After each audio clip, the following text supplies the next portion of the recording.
market cap of 135 billion pounds, and there are 90,000 employees. Now, I was considered junior management, but I managed a budget of $200 million, and I had oversight over 23 countries. To put that into context, Zambia is one of our biggest companies. It has a market cap in London of 50 million pounds, which is 0.04% of Shell. So in a nutshell, the founding members of SAN realized that what was holding people from advancing in the organization was down to two things. The first was the way Shell perceived minorities. So there's certain things that we bring from our culture into our work. For example, as Africans, we're taught not to make eye contact with senior people. We're taught not to speak until we're invited to the conversation. Well, actually, in a Western organization, that's perceived as lacking confidence. And the second thing was that people were just not politically savvy. They didn't know how Shell worked, and they didn't know what it took to navigate in an organization with 90,000 people. So Shell Africa Network sat down with sponsors who were very senior people in the organization and founded a mentoring program. And the way it worked was that we paired one senior executive in Shell with one person from SAN. So for example, I was partnered up with the Chief Information Officer, an American guy called Mike Rhodes, who previously worked for HP and had been the CIO for Shell for 6 years. So Mike and I, he mentored me for about 8 months and then resigned and went back to California. But we've kept our relationship going for the last 9 years, and every time I'm visiting family in Seattle, I go down to San Francisco to meet up with him. And because my relationship with Mike was so successful, I was asked to run the program, and I did that for 2 years. So when I started, there were about 14 one-to-one relationships, and only about 6 of them were really working. And what I found in talking to people is that a lot of them had signed up for mentoring for all the wrong reasons. Many of them wanted a job, or they had a problem as a line manager, and they really wanted someone senior to fight in their corner. But actually mentoring is bigger than that. It's a very long-term view. It's about helping you grow as a person as opposed to a one-time problem-fixing situation. And so at the end of my 2 years running the program, I ended up with over 30 one-to-one relationships. And I also realized that some people were not comfortable having one-to-one, so I developed mentoring circles. And we discussed leadership, so we had an emerging leaders program and also a program on culture and how to stay who you are, be African, but also try to adapt yourself to what the organization expects you to do. So I'm going to cover some of the points that I think helped to make SAN mentoring program very successful, because it was picked up by a lot of the other other minority groups within Shell. And I think the first one was about defining your roles and responsibility. You need to be clear about what you're signing up for when you send your forms into Chimango. On the mentor side, the expectation was that people would be like godparents. Your responsibility is to provide professional guidance to these people that you're signing up for. And what I realized was that the really good mentors were the ones whose ambition was to get the most out of a mentee and help them realize their potential.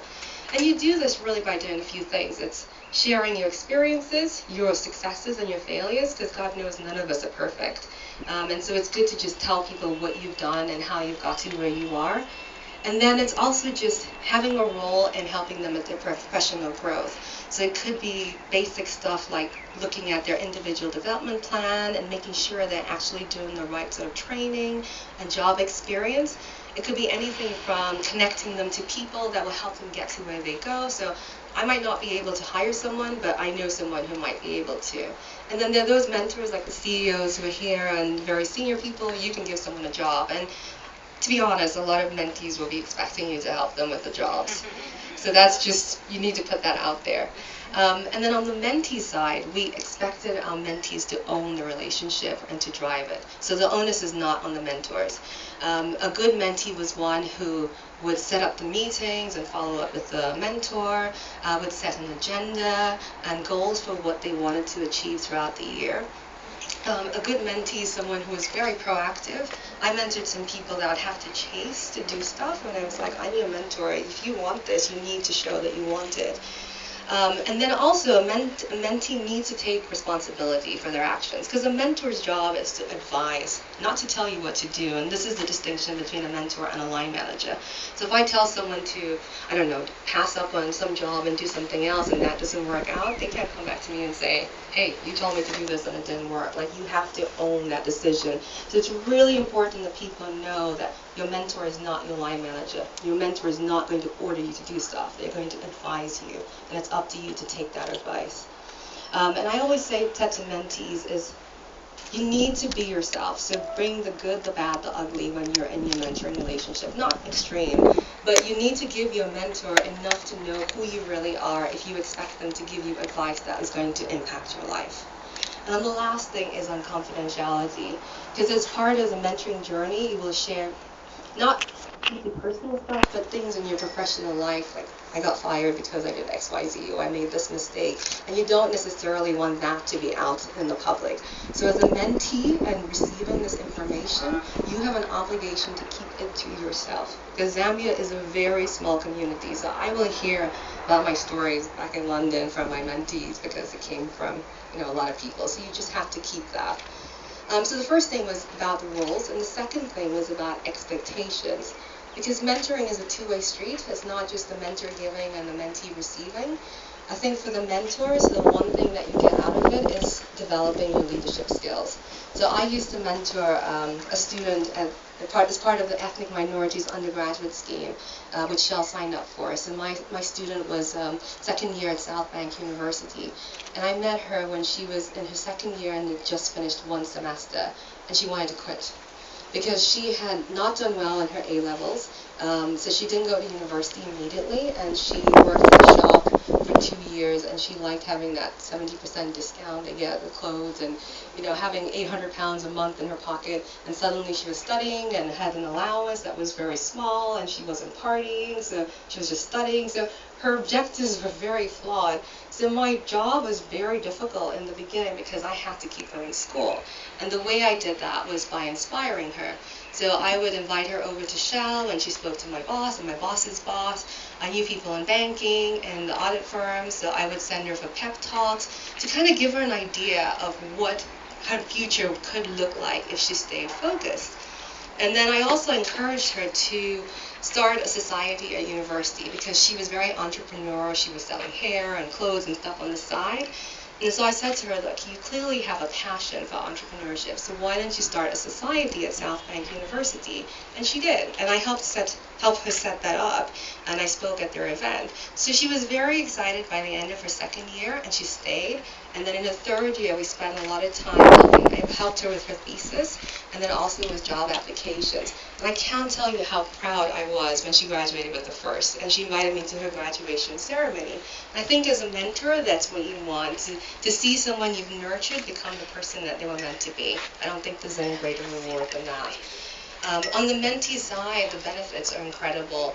I mentioned that I was mentored by the CIO at Shell and HP, and he went back to Silicon Valley, and he knows everybody from like Bill Gates to Steve Jobs, the real Steve Jobs, and everyone who's anyone. Well, I can't even say what he said about Steve. I would get in serious trouble. But he knew everybody who was everybody, CEO of Starbucks. So it was very interesting because you don't have that access. And I think some of you mentees CEOs of companies in Zambia. I don't think you can do it on an everyday basis. So don't take it for granted. It really is amazing.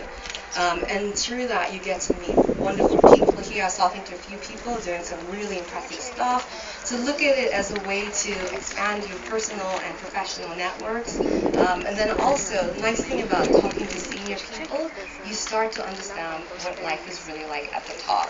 So you can imagine Shell is a company that makes $400 billion a year.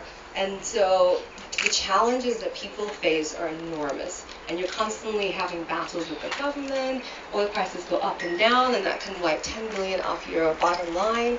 So the reality of being at the top is very different from what we think it is when you're at the bottom. And I think that exposure also gives you a better understanding of the sort of path that you need to take to become a success. Another thing about mentoring that I thought was really useful in a value proposition is understanding office politics. My mentor used to say to me I was too emotional, and I would get really upset when he said that, hence proving the point that I was emotional. So what he was trying to do was trying to get me to understand that you don't always have to react to situations. I do. As soon as something happens, I'm like on my feet trying to do something. And he taught me about being calmer and more rational in my thinking. Maybe because I was a man as well, they sort of think a little differently. So I reduced the way I react to things, but I'm still a woman, and I'm not going to become like a man. But he gave me some advice that I thought was really useful.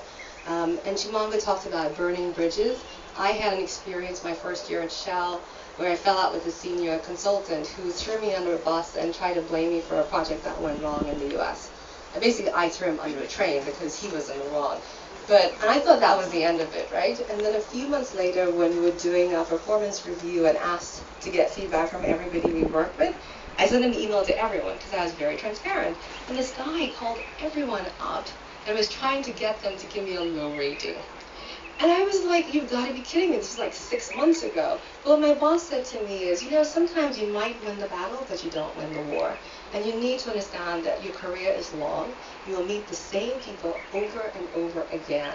So how you manage situations, you need to be very careful. And that's something that I took. And it happened 6 months into my career. And after that, I was very careful. Another thing I think is confidence. I mentioned that in Shell, people were not doing well because they thought people were not confident enough, but you got that confidence from the relationship. So that's on the expectations. And the last thing, and briefly, is about commitment. Chimanga said earlier that your commitment is a minimum of 2. Now at Shell, we used to advise people to do more, and I know people are busy, so it's really up to people to decide, but I would say a minimum of 6, because you want to keep that momentum going, and you need to build trust in order for the relationship to work. So overall, I've had a fantastic time mentoring, being a mentor and being a mentee, and all I'd say is have fun, and it's brilliant. I mean, at the end of it, I'm very proud of what I've achieved and seeing people grow, and I'm very grateful for the people that have had an input into the person that I am. Thank you.